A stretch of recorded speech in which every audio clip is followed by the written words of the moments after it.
Aling Sitang! Si Bebang! Bumili ng kape! Nasa pack! Sining Maygay sa labas? Sigaw na sigaw! Aling Sitang! Si Bebang po! Ano yan, princess? Si Bebang po! Bumili ng kape! Nasa pack! Si Bebang ko! Nasa pack! Nasaan siya? Doon po! Sa tindahan ni Aling Sonia! Kawawa naman yung anak ko! Tara! Punta natin, princess! Opo! Bebang anak! Nandyan ako! Malalago talaga sa akin sumapak sa'yo! Ayun po si Bebang, Aling Sitang!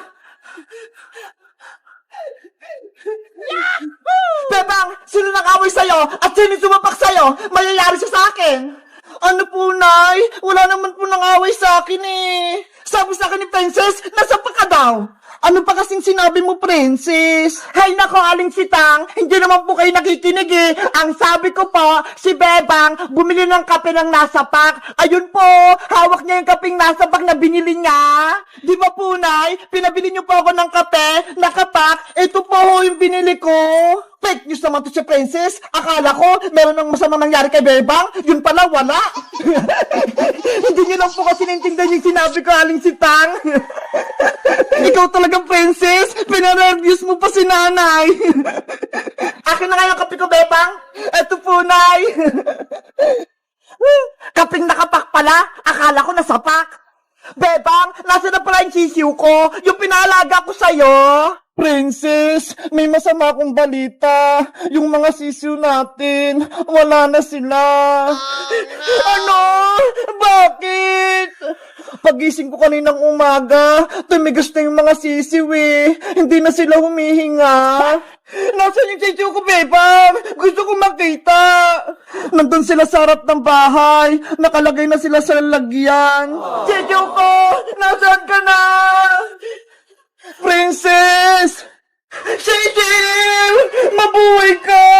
Mahal na mahal kita! Sorry, Princess, kung pati yung sisiw mo namatay. Kasalanan mo to, Bebang! Pinabayaan mo sila! Hindi mo sila inalagaan ng mabuti! Kaya yung sisiw ko namatay! Siguro, hinapol sila ng pusa kagabi. Pati pa nga yung green at red kong sisiw eh, nawala. Baka kinain sila ng pusa. Paano yan? Wala na akong sisiw. Wala na akong alaga. Ililibing na natin tong mga sisiw, Princess, para makapunta sila sa langit. Ayoko pa! Gusto pa makasama tong sisiw ko!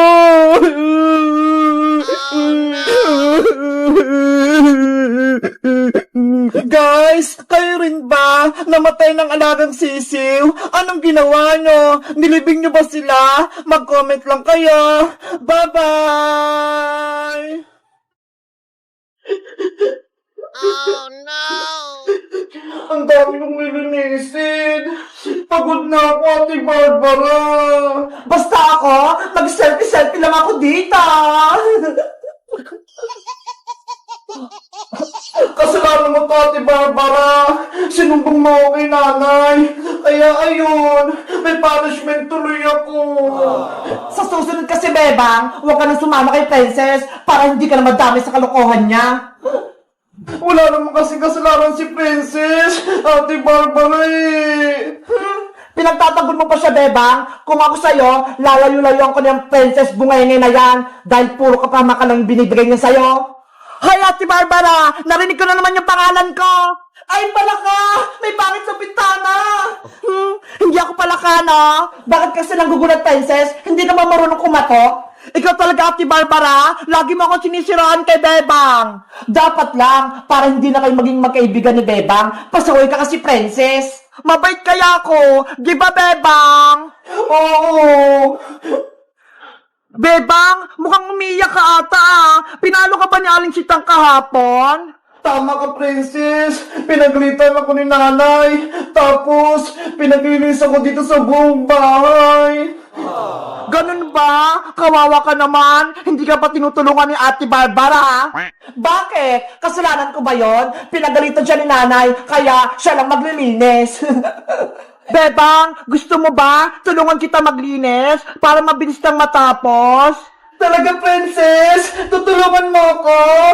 Oo, para makapaglaro tayo kaagad. Sige, halika na rito sa loob.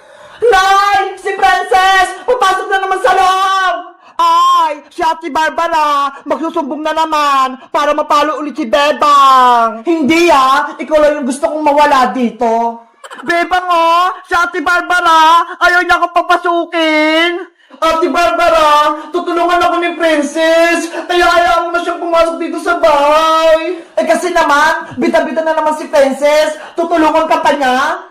Di tulungan mo rin ako, ate, para mabilis matapos ng ginagawa ko. Kaya nga, hindi puro ka cellphone, hindi yung lagi ka nag-selfie-selfie, Ate Barbara. Sige na nga, tutulungan na rin kita, Bebang. Yay! Tutulong sa Ate Barbara. Ikaw naman pala ka, pumasok ka na nga dito. Yes! Papasok na ako sa loob! Ikaw, Princess, ikaw yung magpupunas-punas dyan sa mga lamesa, pati tong bis. At ikaw naman, Bebang, ikaw mag-map dyan lahat. At ako naman, ang magwawalis. Okay, ready na ako. Simula na Operation Linis! I-map yung sahig para kumintap. Wawalasin ko yung mga kalat para hindi magalit si nanay.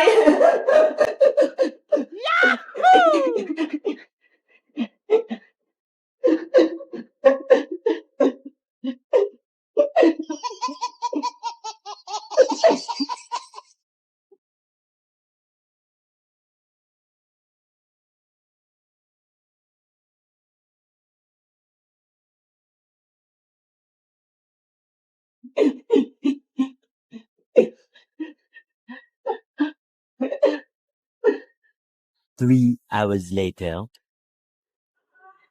Ayan! Tapos na ako magpunat-punas! Ako din! Tapos na ako magwalis! Sa wakas! Tapos na itong gawain natin! Sabi ko sa inyo kapag nagtutulungan, mabilis matapos yung trabaho! Perfect! Ang galing nating tatlo! Diba? Tara na! Maglaro na tayo sa labas! Sige! Maglaro na tayo! Tawagin natin si Iska! Ano? Iiwan niyo ako dito? Beba? Princess? Isusubo kayo kay nanay! Beba! Takbo na! Takbo! Nay! Si Princess! Tsaka si Beba! Lumabas na naman ang bahay! Wala akong kasama! Guys, sa tingin nyo, sinong pwede kong kaibigan dito? Mag-comment lang kayo para sa part 2. Bye-bye! Sana, maraming tumaya sa pabunot-bunot ko. Ilalagay ko na itong mga papremyo. Yahoo! Yan. Wow!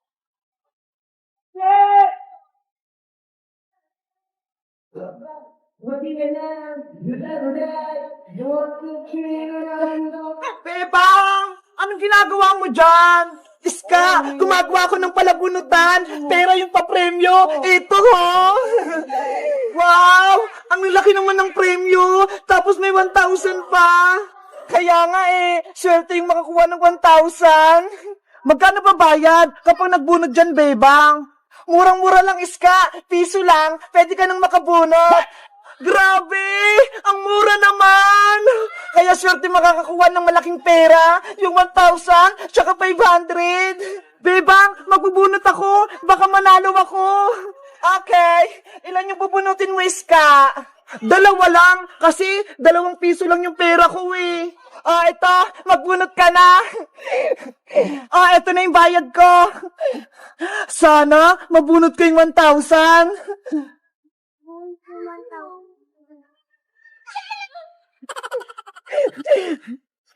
Nge, bokya yung nakalagay, Bebang. Ibig sabihin, hindi ka nanalo, Iska. Oh no! Magbubunot pa ako ng isa. Ito, galingan mo. Sana, swertehin ako. Wow! Anong nakuha mo, Iska? Bebang, 500 yung nakasulat. Tignan mo.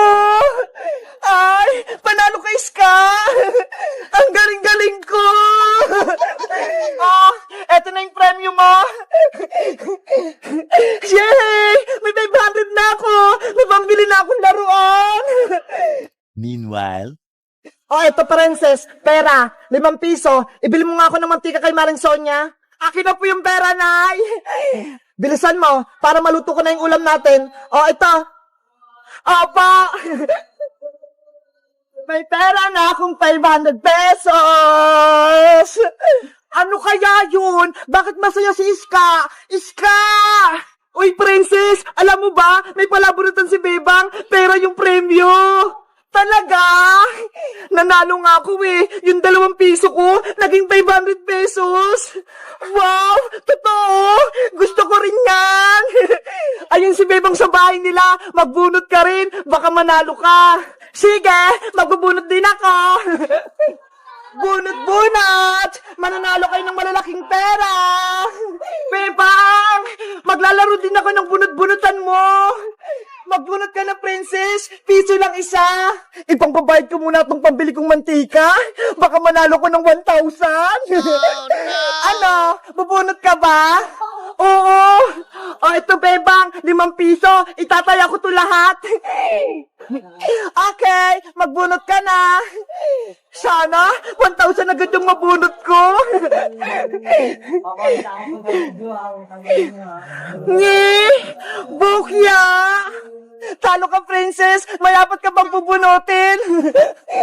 Bebang, pabunutin mo naman ako ng pera! Ngi!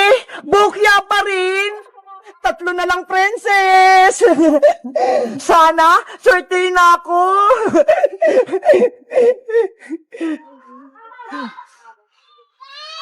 Hala! Bukya pa rin! Oh, 2 na lang! Galingan mo!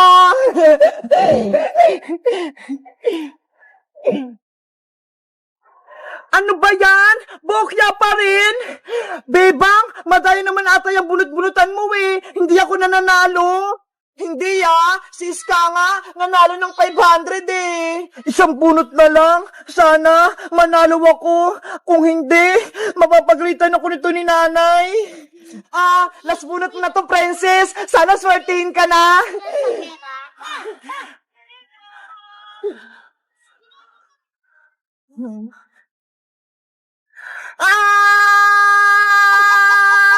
Ano? Panalo ka ba? Bebang, bokya pa din. Lagot ako nito kay nanay. Naubos ko yung pambili niya ng mantika. Oh, no. Yari ka, hindi mo pala yung pera. Tapos pinambunot mo. Princess! Nasaan na yung mantika? Naku, princess! Andiyan na sa aling tiri. Mapapalo ka na naman. Lagot! Hello guys! Nasubukan nyo na ba magbunot-bunot? Anong napanalunan nyo? Mag-comment lang kayo para sa part 2. Bye-bye!